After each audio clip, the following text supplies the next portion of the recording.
boldly engaging the mindless propaganda of our time, apparently with reason. This is Rage of the Age. This is Rage of the Age, and we have with us today a successful entrepreneur, business coach, and investor.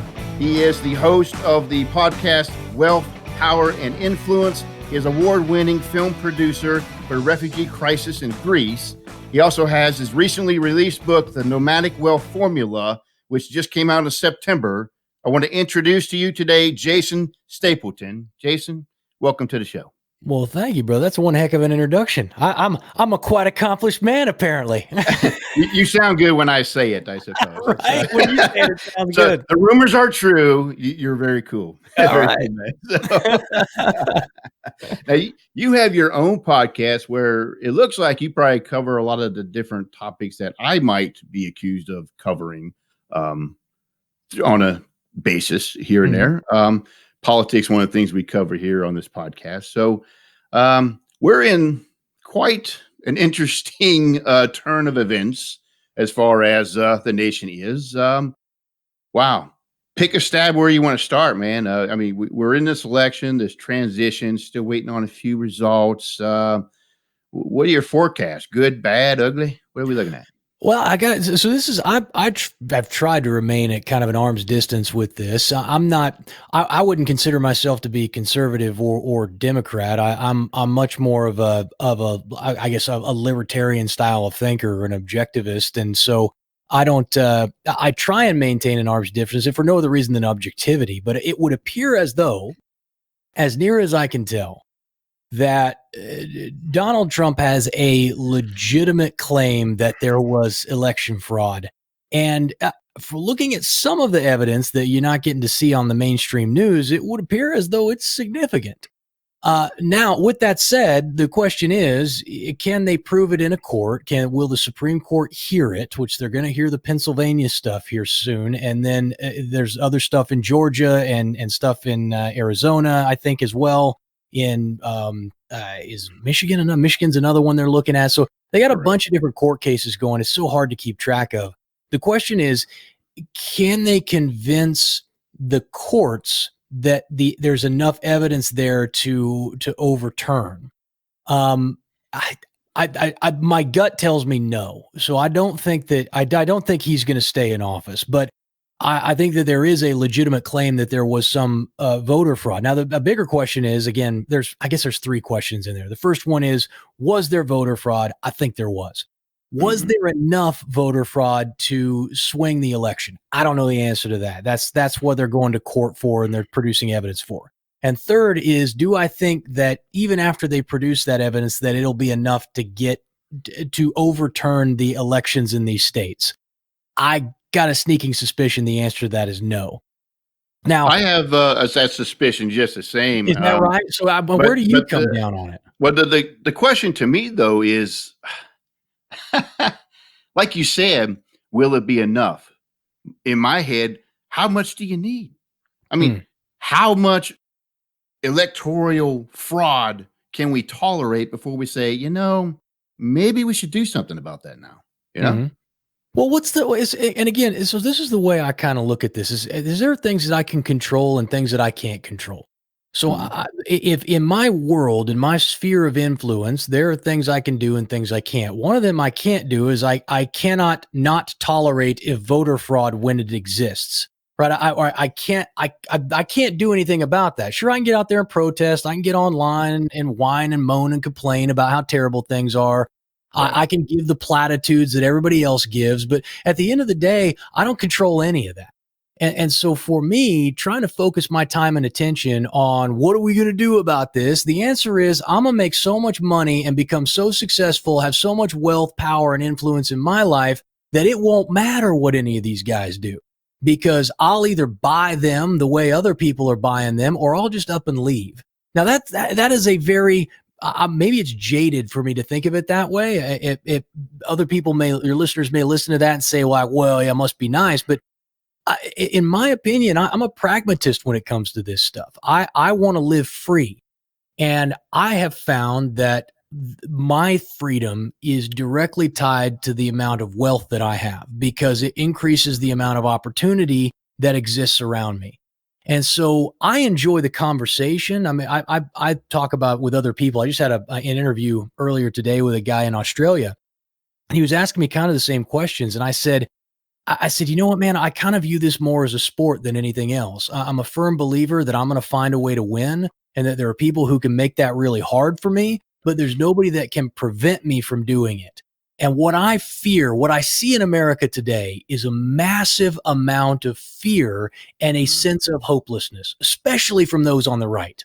Those on the right feel as though the election has been stolen from them, that this new president is going to cast them down a path towards socialism, and they feel as though they have no power, no voice, and no options. That is the worst possible place to be in. And so the question is, how do you alleviate that for the average person? And my position has always been, increase your human capital. So learn skills that are in high demand, that are rare and specialized, so you can command a high wage for what you do. Second is control the source of your income. And third is, as much as you can, try and make that income mobile, so that if you need to leave your state, or God forbid, you got to leave the country someday because it gets so bad, at least that's an option for you. And then, if you want to strap on your plate carrier and grab your rifle and go out there and fight the power down, street to street, house to house, well, that's your prerogative too. I would prefer that not be my only option in defending my own liberty. So that's kind of the way I look at the situation. I see what you see in some ways with the right. There's a feeling of helplessness, even apathy, perhaps. We, as a group, resolve to just say, well, everyone gets it, but these people are just doing this, so there's nothing we can do about it, and just kind of throw our hands up. I definitely believe action should be taken in some directions. And you mentioned an important aspect, which is wealth. There's no real liberty unless you have the ability to do what you want with your money. Well, here's the thing. I look at it as what is liberty? What is freedom? Well, freedom is the ability to do what I want, when I want, with who I want, where I want, on the terms I want, without a consideration for the cost. That's what freedom is. That's what it means to be free. It means I get to do what I want. As long as I don't impose my will on others, as long as I don't aggress against my neighbor, I should be left to do whatever it is I want to do. I'm not going to impede on your rights, and you're not going to impede on mine. But if I have no money, does it matter if I can go anywhere I want? Does it matter if there's no rules, there's no taxation, and there's total freedom, and I can go from A to B without any sort of impedance by a government or state or other person? Does it matter if I don't have any money to leave? Does it matter if I can leave the country and travel around the world with no passport and no obligation if I can't afford the plane ticket to get from here to there? See, wealth is a natural component of liberty. Yes. And what I try and get across to some people is there is a difference between the world that we want to be and the world that is. And a lot of us spend way too much time in the world that we think should be. Well, this is the moral foundation that our country was rooted in, and so that's the way it should be. And there are a lot of folks, conservatives who look at it and say, well, we are a Judeo-Christian country, and that's what it should be, and any deviation from that is wrong.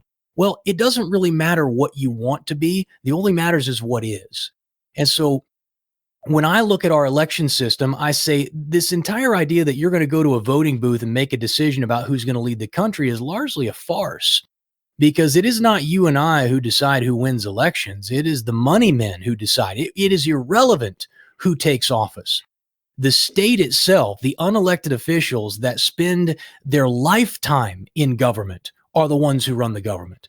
And those people are funded by the wealthy and most powerful people and people and companies in the world.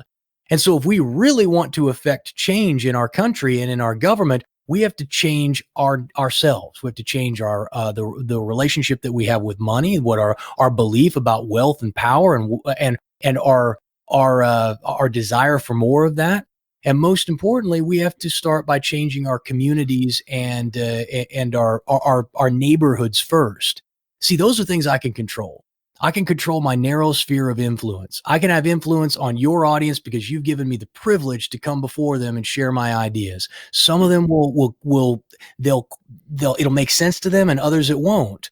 But my only goal is to impact the world as best I can and to convince as many people as possible to shed this idea that I'm not in control of my life, that somebody else has power and over me that that limits my options, because that is a choice. You choose to give power to others by your own actions or lack of action. So anyway, I realize I'm kind of going down a rabbit hole, but that's legitimately what I've come to now after years and years of covering politics and current events.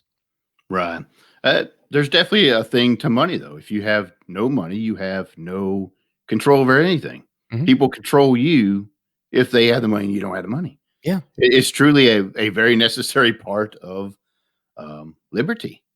Well, it's one of the reasons why taxation is such it's not just that taxation is a Right. like a morally wrong thing to do. It's the fact that it strips you of your wealth. It says, we're going to confiscate a portion of your freedom is what they're really saying. We're going to confiscate a portion of your decision making. We're going to alleviate you of that. And then we're going to give it back to you in the form of some sort of subsidy. So we are going to control your money for you. And we're going to decide what you get and what you get to spend it on. See, the government understands this. Your politicians understand the necessity of separating you from your wealth. And yet we're not having enough conversations in this country about people saying, you know what, I'm going to focus on acquiring wealth because I know that there is a direct tie between that and the amount of freedom that I'm going to have in this country or any other. Well, you were mentioning in one of your episodes recently that most state governments cannot fund themselves. No. Most of them are below the 80% level that they cannot fund themselves for what they're doing. And in a constitutional sense, that means those states really have no control over their own states. They are beheld to the federal government. Now, constitutionally speaking, that's not supposed to be the case. But like you said, in reality, the money speaks. They don't have it. They go be held to somebody else to make the promises of their overspending. Yeah. And so the federal government has figured out how to do this too, and how to alleviate, how to remove state power. So one of the ways that they did it was by removing the state's voice in Congress, in our federal government. Many of your listeners probably don't realize this, but when the Constitution was originally written, the Senate was determined by a state election, and they were the representatives that from the states that were nominated by the state legislatures. It was not a direct election like it is today. Right. Now, there's a very specific reason why they did that. See, the People's House, they called it the People's House because that was those were people who were directly elected by the people to go to Congress and to serve them. Then you had the Senate that was elected by the state representatives. This gave the states a voice in Washington as well. So you have the people's voice, you have the state's voice. And then third, you had the president. And the president was nominated through an electoral college to ensure that both big and small states still got their voices heard, regardless of what the election, regardless of the actual numbers of people who wanted to vote for one president over another. We've botched all that up. You combine that with the fact that now what the federal government does is they say, hey, we've got all this money for education, for roads, for you name it. And states, you can have some of it, but if you want this money, you're going to have to do some stuff for us. And you're going to have to agree to all of these terms and all of these conditions. And when you do, then we'll give you the money. States are now dependent upon that money. They have learned they don't know how to live without it anymore. And so now the federal government comes to them, and anytime the states don't do what they want, the federal government says, well, here's what we're going to do. We're just going to take that money back. We're just not going to give you the money. And then you can try and figure out how to survive now that your budgets are built around all this free cash from Washington. So you suffer from the theft. States suffer. We're all under the boot of this tyrannical federal government. And nobody apparently realizes what the real problem is, which is that we keep giving up our wealth and our control to somebody else for the promise of a little security. And you can see it now with COVID. I mean, we can go on and on about this stuff. Yeah, COVID especially, but that's a big example of kind of what you're saying. Look, states no longer have control over their income; they've lost their liberties. Mhm. You, as an individual, when you no longer have control over your income, you've lost your liberties. You're somebody controls you. When you rely on the government for some or all of your livelihood, you are a slave. You no longer own yourself. You no longer have any freedoms. And the fact is, there's about 70% of our country in some form or fashion takes a subsidy from the federal government. That is not Wow. by accident.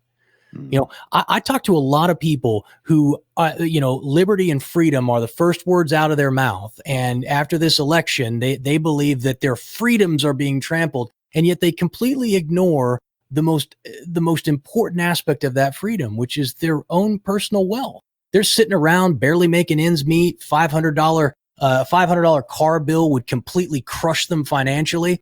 And yet they're worried about who's getting elected as president. That's not your problem. It really isn't, because that president isn't going to have one impact one way or another on your life in any major way. But you could, if you actually put your mind to it and decided that you weren't going to allow yourself to be subjugated to somebody. But that takes a personal decision. It takes a choice and deliberate action behind it. Action most people are not willing to take. It's just easier for them to go online. I mean, I have a huge presence on Parler. I got like 200,000 followers on Parler. I listen to it all day long. They would rather go on Parler and complain about the election and about all of the deception that's going on than getting out there and actually starting something that would free them from any care or concern about what happens in Washington. I know some who are listening may want to, poke at what you said a little bit, but do you not believe there are some people who could be elected that could have a very devastating effect, say, on the economy or on income that you could honestly earn yourself? It is possible. So they can always make it harder for you, right? So this is, again, people might consider this to be a bit pretentious, but I'm going to say it anyway because it's important that we understand where my mentality is. I have a business that I have built over many years. The business is completely mobile. It pays me a very good living. If for any reason Joe Biden gets elected and he starts to turn this country into a socialist hellhole, the way that a lot of the conservatives I talk to say, I will just leave. I will pack up my bags. I will fly out of this country into some other country where I will live like a king because it's a lot cheaper to live other places. I live in Los Angeles right now, and my business will not miss a beat. I won't lose a single dollar. Everything will transfer. Now, people look at that and they say, well, Jason, it must be nice to be you, but I'm not you. And my point is I'm me because I decided that's who I wanted to be. I was deliberate and intentional about what I built. I knew that these traps existed. I knew that if I wasn't careful, I was going to get sucked into a hole where I'd be dependent upon somebody else for my livelihood or for some aspect of my living. And I didn't want that. I wanted to live the values that I profess to others. And that is, if nothing less, I seek to be the embodiment of those things that I say others need to aspire to. I built my own company. It's a mobile company. I have more than enough. I'm not dependent upon anybody. I am slave to no man and subject to no nation. Now, that is within the grasp of every man, woman, and child in this country. We live in the greatest nation on earth, the greatest nation that has ever been. God willing, the greatest nation that will ever be. But God forbid that something bad were to happen.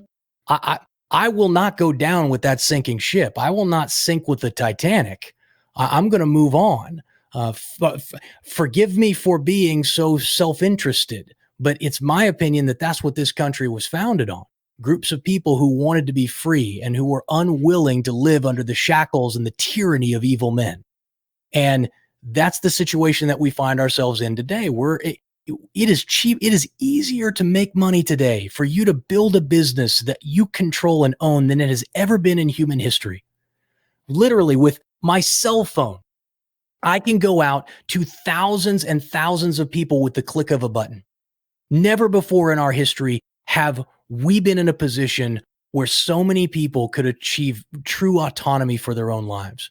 This is far from this being dark days. I consider these to be the greatest days that we've ever lived in, because there's never been more opportunity for people who are willing to capitalize on it. But you're never going to find it if you've got your head in the sand, angry and screaming on social media about all the lies and deceptions that the Democrats are trying to pull to get Biden elected. I just think that is a massive waste of time for anybody to be spending their days doing. And that's coming from a guy who spends 9 hours a week doing nothing but talking about this kind of stuff on my podcast.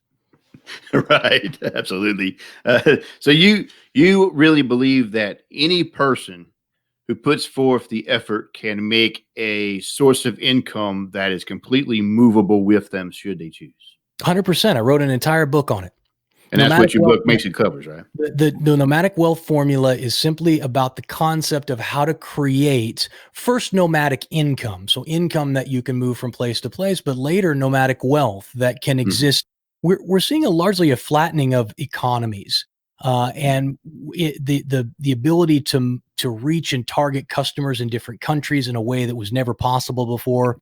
All of those things are possible. And it is my heartfelt belief that anybody who truly wants to do that can do it, because everybody has at the same time that our ability to reach customers is expanding, our ability to get access to extremely prudent and timely information is also possible.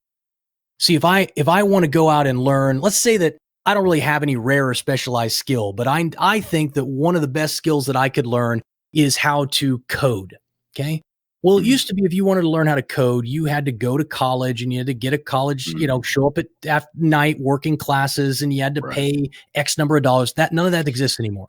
Now, if I want to learn how to code, I can go to somebody who codes for a living. That's all he does all day, every day. And he can teach me exactly how to code and how to code the type of stuff that's going to be the most profitable for me with my new coding business.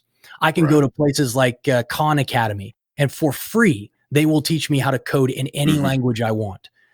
That has never existed before, but you can't sit around on your tail waiting for something to change. You've got to get up and make it happen for yourself. So what are things then you would suggest? I guess you already brought some of it up. Hey, information's there. Grab a hold of it. The opportunities are there. Take hold of them. Like, say I'm just the guy I've been listening and complaining about Joe Biden for the past year. And I just realized, I do need to get out and do something, but I'm just starting. Where do I go? Yeah, it's a good question. So my favorite kind of businesses, and I admit I am partial to these because I've been in this business for about 15 years, is information businesses.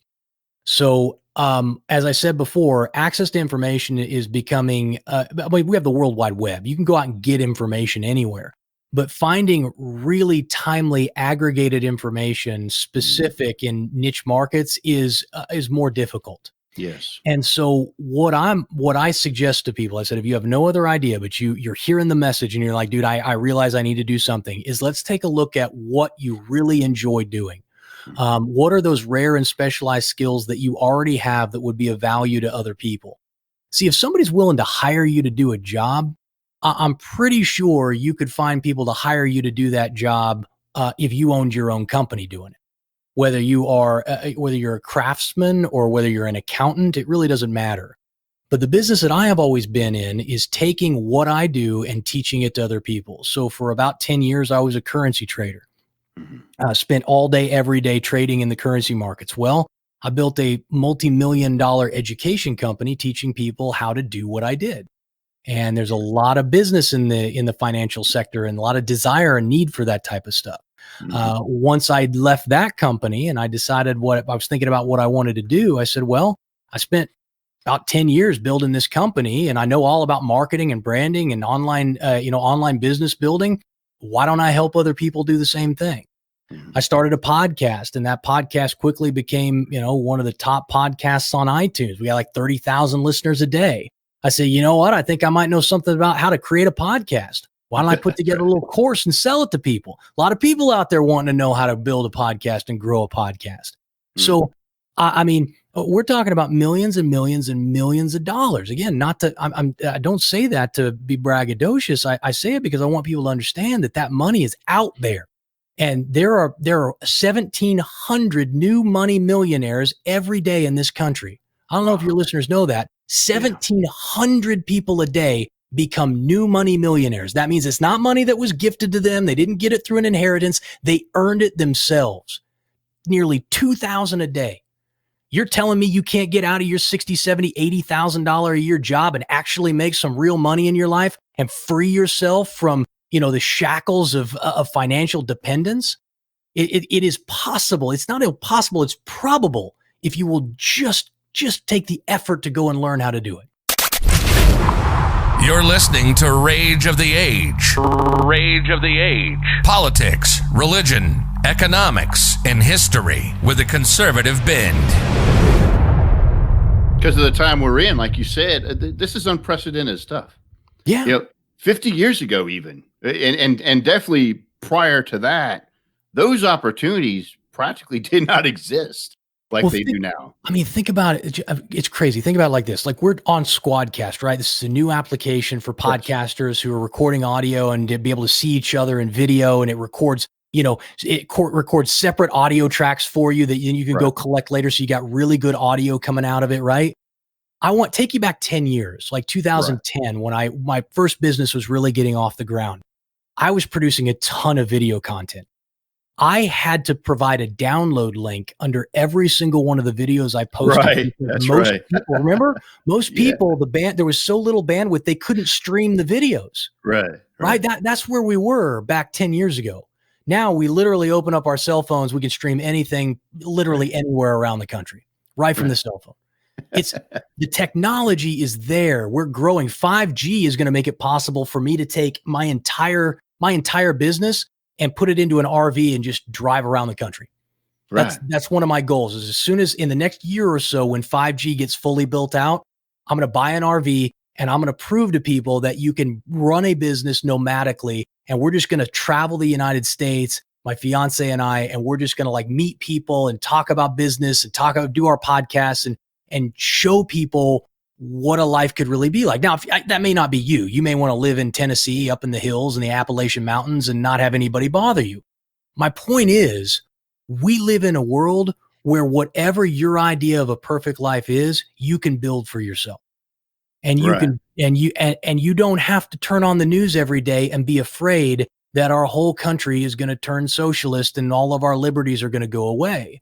Because for most people, they have far fewer liberties than they really think because they don't have the financial resources to utilize them.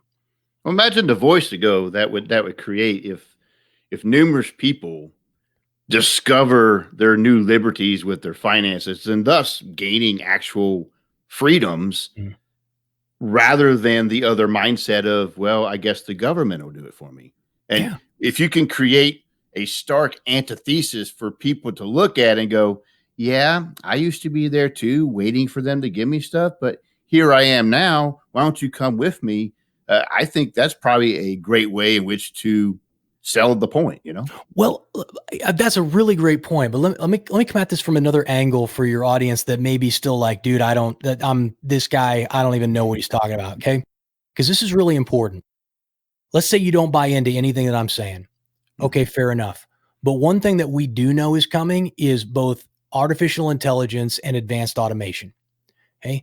If you are in an industry that can be easily automated or that is staring down the barrel of the next 20 years being replaced by artificial intelligence, and we're talking serious intelligence. I don't know if any of your listeners saw this or not, but Google not long ago created a new supercomputer that can do in 200 seconds what it takes the best, the highest, the fastest computer on earth today, 10,000 years to compute.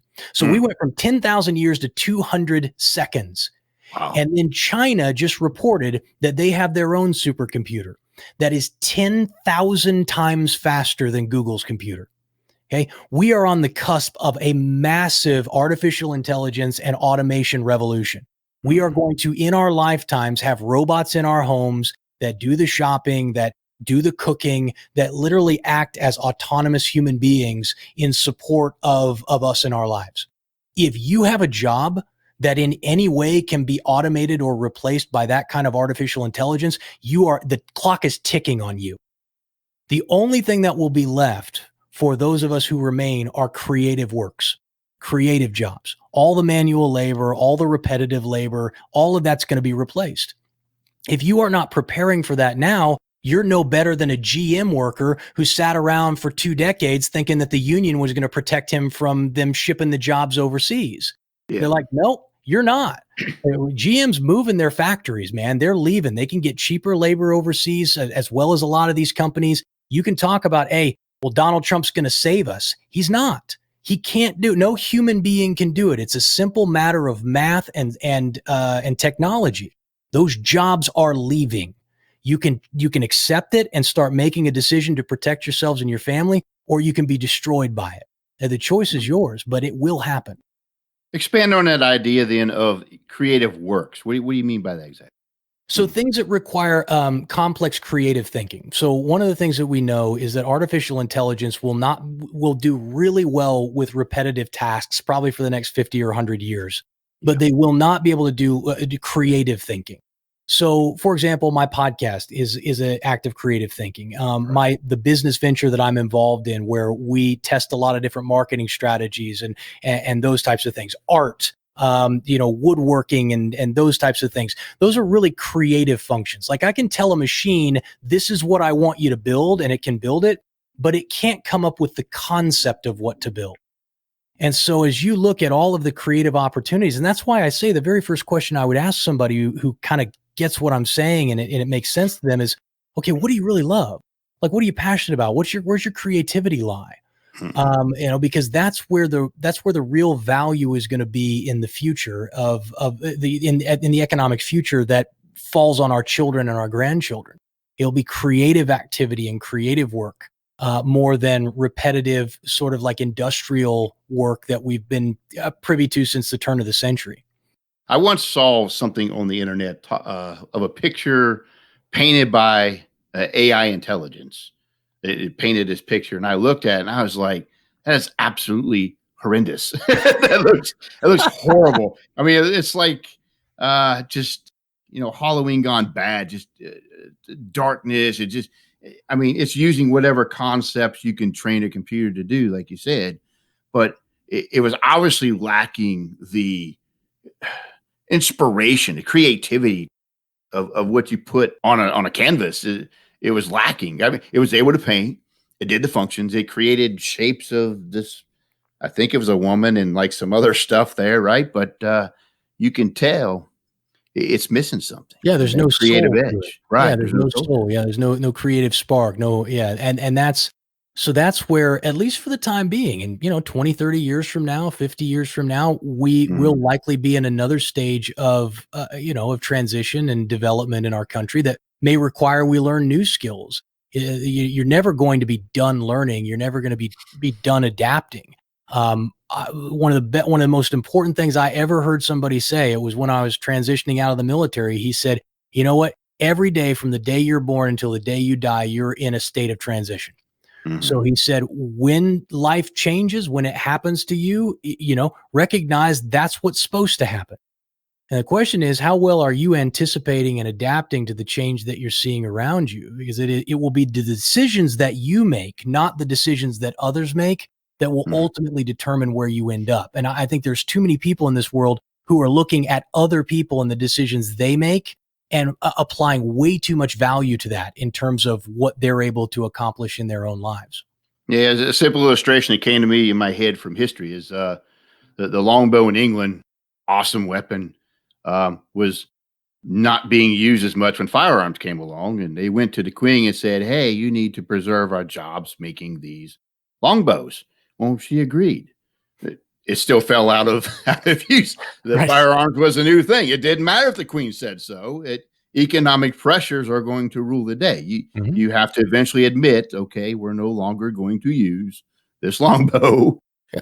Nobody It's buys all gunpowder now, so Yeah, nobody buys typewriters anymore, guys. If you work at a typewriter factory 50 years ago, hey, congratulations. Hopefully you learned a new skill, because there ain't no typewriter factories anymore. They just get, they just got the remnants of that stuff now. So I don't know. I'm kind of convinced some state governments still use typewriters. Probably do. IBM's still making money on the IRS. Yeah, they're we have this one niche market, the state government. Yeah, using the same database from like 1965. It's just like, it's terrible. Right. Still using carbon paper, all those. Yeah, in triplicate. In triplicate, right? Well, people still are wanting me to fax things, and I'll ask, can I just email it to you? And they're like, no, you have to send it by mail. Like, do you not have an email? Somebody asked me how many, what was the question? The question was, hey, what do you guys write on your business cards? And I said, nothing, because it's 2020. I don't have business cards. I have a cell phone. I will literally text you my number or my contact detail if that's what we need. I'm not going to hand you a business. That to me is like an antiquated system that nobody should be using anymore. I still go to conferences. Be like, do you have a business card? I'm like, no. They're like, you don't carry a business card? I'm like, no. I'm like, do you want to talk later? Like, well, I just wanted your card. Okay, so you just collecting cards then? Yeah. If you wanted to talk to me, it would be like, hey, I want to get together with you. Let me get your number. Let's get something scheduled right now on the books. It's not like, do you have a card so I can put it in my little binder with all my other cards that I never look at again?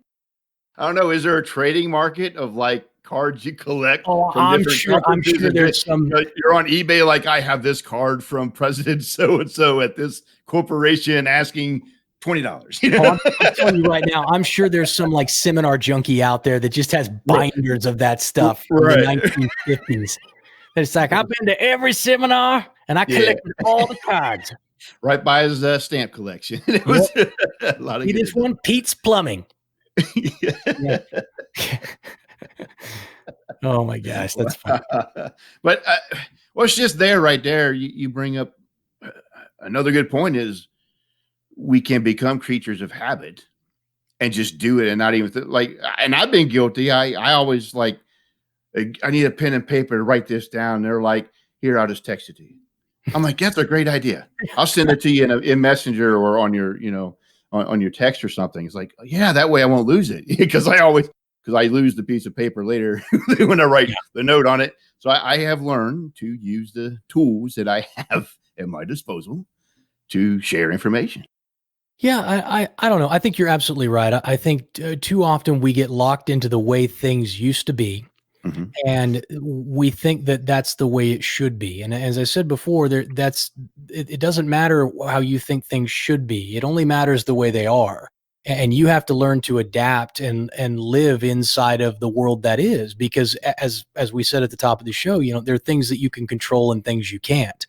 And you wasting time fretting about or arguing over or investing emotion in things that you can't control is a waste of time. I've been studying Stoicism for the last 6 months or so, and it has helped me immensely in letting go of the things that I really just can't control and finding the joy and the happiness that exists in every moment. And that might sound a little bit like some Los Angeles, California granola stuff, but truthfully, as entrepreneurs, we deal with a lot of stresses every day. And it's nice to be able to lay some of that off and be like, I'm going to let that go. And it's been very valuable to me in my personal life. For me, I would have never associated Stoicism with Los Angeles. That just would have never coincided at all. I'm not a native, my friend. I'm a transplant. So transplant. Where'd you come from to go to? I lived in Kansas. I grew up in Kansas my whole life. Kansas, okay. Yeah. So Los Angeles must have been like, whoa, what is this place? I got to tell you, man, it's interesting because I am. I don't know. I have never felt more at home than in California.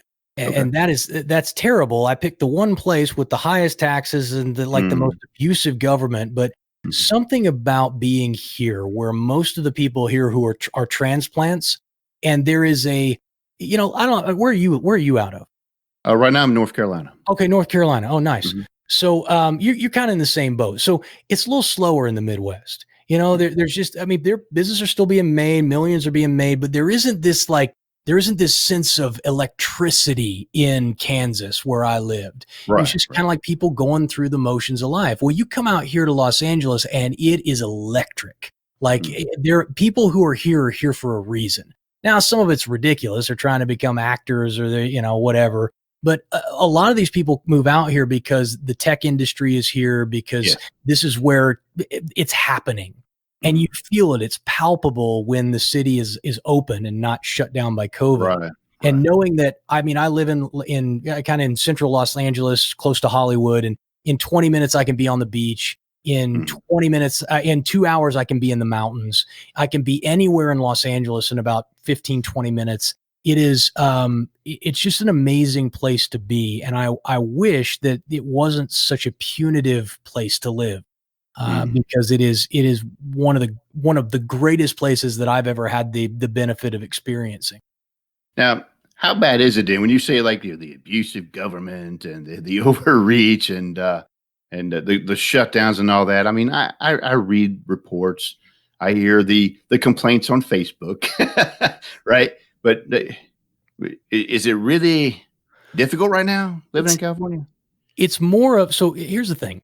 I know I've spent a lot talking about taxes, but if I accept that we are going to be taxed, okay, what I would look for rather than the lowest tax rates possible, if I know I've got to be taxed, is the balance between what I get for the taxes I pay. If I live in a paradise and they tax me through the nose for the privilege of living in the paradise, you know, maybe I can stomach that. The problem with California is that they are abusive and punitive with everybody who is worth having around. So, for example, I can drive downtown in Los Angeles and I can watch two guys smoking crack on one corner, cops on the other corner with the radar gun out, and they're tagging speeders or people who are on their cell phone as they drive through. They will leave the crackhead alone and pull the person over and give them a ticket. Right. They are terribly inefficient at anything that is service-based, but they're incredibly efficient at anything that makes them money. So I left my car parked out on the street and I was supposed to move it for cleaning on Monday. I'm supposed to move it from 12 o'clock till 3 o'clock, which really means taking it across the street, right? Yeah. I showed up at 12:20. I'm like, I forgot to move my car. They had like clipped my car at 12:10. Like they're on the spot to write me a $70 ticket every time it happens. So when I look at Mayor Garcetti in Los Angeles, who has literally run this city into the ground, when I look at the massive homeless population, there's entire blocks of downtown Los Angeles that is just nothing but homeless shanty towns. When I look at Gavin Newsom, and the fact that he is telling businesses that they can't open, that they can't make money, that they can't feed their families, while his wineries are open up north. Right. I find that to be morally reprehensible. And so it's little things like that. You combine the heavy taxes and the authoritarian edicts with the just blatant disregard for the people who are actually paying the bills around here. I make a good living. I pay a lot of money in taxes. Right. And the fact that I have a governor and a mayor and basically an entire government that thinks, you know, that just basically slaps me in the face every time I see him, it makes me say, you know what, maybe my time here is limited. And that's what a lot of people are saying. Big podcasters like Joe Rogan moving out of the state. Right. A lot of people are done with it. Well, I've heard quite a bit have fled already. Is that what you're witnessing? You are seeing a mass exodus right now. Right now, you're seeing people who can get out of the cities and the major suburbs moving out because real estate's cheaper and there's less problems. And you're also seeing more and more people. So California, I believe if you look at the numbers, has a net influx of people. Okay, so there's more people moving to the state slightly than moving out. The problem is the people who are moving don't have money. Everybody with the money is leaving because they're tired of paying through the nose. San Francisco is a literal ghost town right now. I know lots of people who live in San Francisco. It used to be an 800 square foot apartment used to cost you $4,000 a month in San Francisco. Yeah. Now they can practically can't give them away because nobody is staying in the city. Now that everything's closed down and none of these tech companies are using them, they don't have to be remote. They're moving to Phoenix. They're moving to Nevada, to Las Vegas, places where they're close enough where they can come back if they need to, but still in a more tax-friendly state where people who respect them and their money more. Wow, because they're mobile and they have the money to be so. Like Exactly. you say in your, There you like go, you say in your man. book, Look the at you. Nomadic Wealth Formula. Where can we find that at? Well, I would love to give you guys, your listeners, a free copy of the book. It's just go to nomadicwealthoffer.com and it'll give you a chance to download the thing for free. And then if you want a hard copy, you can buy one, but I'd love it if you just go and read it. Like I said, I'm not trying to make any money off the book. I really wrote it as kind of like as a book of hope. It's not very long. It's about 100 pages. You can read it in a day. Does it have a lot of pictures? No, I don't have any pictures because I can't draw. But it is a very quick read, and all I ask is that if your audience reads it and they like it, just share it with somebody else. Let somebody else read it as well. NomadicWealthOffer.com, where you can find the Nomadic Wealth Formula written by Jason Stapleton. You've been listening to him today. Coming at a different angle, probably than what most people expect to hear from you or from anybody. It's a different approach. What can you do now where you're at? That's a pretty good place to start, man. Yeah. Well, thanks, man. I appreciate you giving me a chance to come and talk with you about it. And I recognize that it is it's somewhat of a different take on where we're at, but I happen to believe that we all want the same things. We all want more freedom, more liberty, more control over our lives. We all would love to have a couple of extra bucks in our pockets so we didn't have to stress so much about that. We all want good education. We want to be able to go and get medicine and get health care when we're sick. We want we want to live in a country where the smog isn't, choking us, and where our rivers are clean and we can go out and experience nature. Those are universal things that we all want. And what I find in living, especially here in California with all the progressives that are here, is I find there's very little difference between what we really want. Mm-hmm. What really causes us problems is when we get to the process of how we achieve it. See, right. We have very different views on how we get what we want, but we all want the same thing. And so for me, the most important thing for me is finding common ground with people. And I want your audience to know that although you may not agree with everything I had to say, and you may even find offense with some of it, I just want you to know that my goal for you is the same goal that you have for yourself, which is more freedom, more liberty, less stress, less financial worry, and a better world for all of us. And so if we can agree on that, then we can part as friends. Well said, Jason. It's been a great episode with you, man. It's been a blast talking with you, and hopefully we'll have you on again some other time. All right. Thank you, man. You're listening to Rage of the Age. Rage of the Age. Politics, religion, economics, and history with a conservative bend. For this essay segment, I want to go back in time quite a few hundred years. First off to basically the time of Magna Carta, 1215 by King John, an agreement he made with his barons that revolted against him. And of course, we get a cursory coverage, at least in this country, probably more so in the UK, that, they had this fights. They made John sign this agreement of what he could do, could not do. And that sort of set a course for ideas of liberty later on. But I want to start there for a moment and look at that a little bit more in depth and ask this question. Why did his barons revolt against him? And I'm talking about King John, of course. Well, here's why. Excessive taxation. John was using England as a place to where if he needs money, he would just extract it from them and he would go spend it in France. He had territories in France, which is where he preferred to be. England was kind of like just, an extra place for him that he could just, if he needed extra money, he would just levy it and take it. Well, eventually they had enough. Add to that his dictatorial practices, and I can do what I want. I'm the king, irregardless of how that affects you or the nation.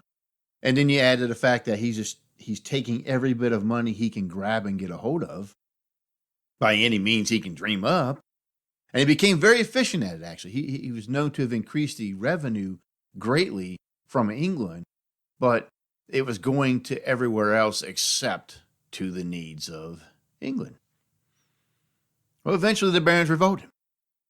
That's how they were able to compel him to sign the agreement known as Magna Carta, which one of the main things stipulated. There's quite a few things in there that lead to later ideas of liberty that even we inherit to this day. But one of the main things was, if I could simplify it in terms of today's language, you can't tax us unless we consent to the tax being paid. That you tell us what you need the tax money for, and we'll tell you if we're willing to pay it or not.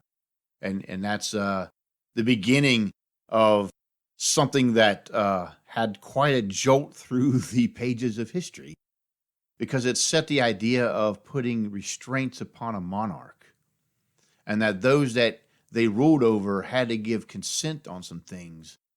You can't just rule arbitrarily. And one of the big things that was the concern was the money. You can't just take what you want. We have to agree to give it to you from now on. Otherwise, you can't be king. Right? So that there's this first step that has taken place there. And this taxation and the taking of their money was the main reason that sparked their revolt.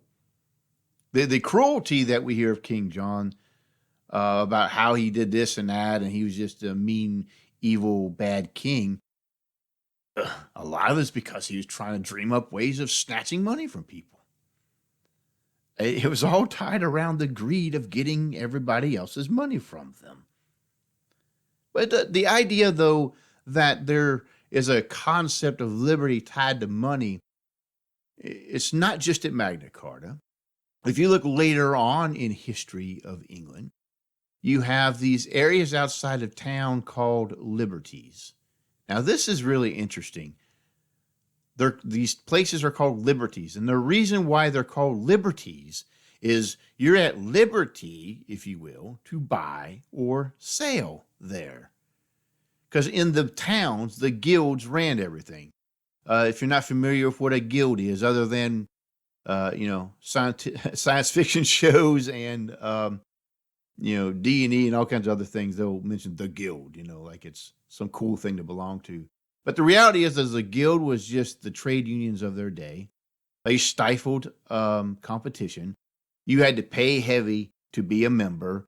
And if you weren't a member, well, they hampered you in what you were able to do. They basically formed monopolies, and you couldn't do business there without their permission and on their conditions. And of course, they were allowed to exist because they would pay these big, endowments to the rulers of these cities or these areas for permission to be the only guild in that particular trade to exist. So, kind of like how we have things today in this nation where these big entities kind of buy the favor of politicians if they can get a monopoly on something. Well, there's these areas that people began to form outside those zones of control where they could buy and sell and trade freely. And these became known as liberties. Why? Because the ability to keep the money you make was now a reality. You didn't have to buy permission or beg permission. Everyone was free to trade and interact as they chose, and everyone benefited by it. And I just find it really interesting that those areas were called liberties. But then again, that's kind of the point. If you have the freedom to make money and to keep it, you have true liberty. If you have all the quote unquote political rights in the world, but you don't have the ability to spend your own dollar, you have no freedom. Absolutely none. And it's ideas like these that have carried over through the English nation so that when they came to the colonies, a lot of these mentalities still existed. And the thing that honestly sparked the revolution was not just because the king was mean, bad, meanie, big meanie. It was that they were trying to tax the colonies and take more from them, yet at the same time try to dictate how they did business. They're telling you who you can buy and sell with. And there's times where it's like, well, you can't trade in this because this is reserved for this person. And you can't use these trees because they're reserved for the king's ships. And there's all these different little restrictions that they kept being imposed. And they're not even allowed to defend themselves technically. But then you suddenly throw taxes on them to pay for a war that they didn't pick. The reason they revolted is because they understood the idea that if you start taking our money, we will definitely have no freedom. I mean, you already just dictate who we can do business with. There's certain monopolies that you guard for your favored people. If you start taking more money from us now, we will truly lose our liberties. No taxation without representation. That's what we say here in the States. But that idea came from hundreds of years prior from the signing of Magna Carta, where the language would basically say the same thing, though in the language of its day. You can't just take from us unless we consent. We're not your personal little area over here that every time you need cash, well, you're just going to extort it out of us. But now I look at our day and age now today.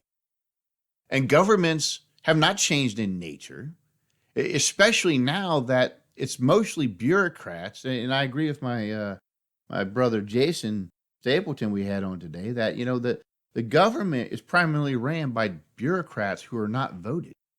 They serve their entire life in government, and they're the ones calling the shots.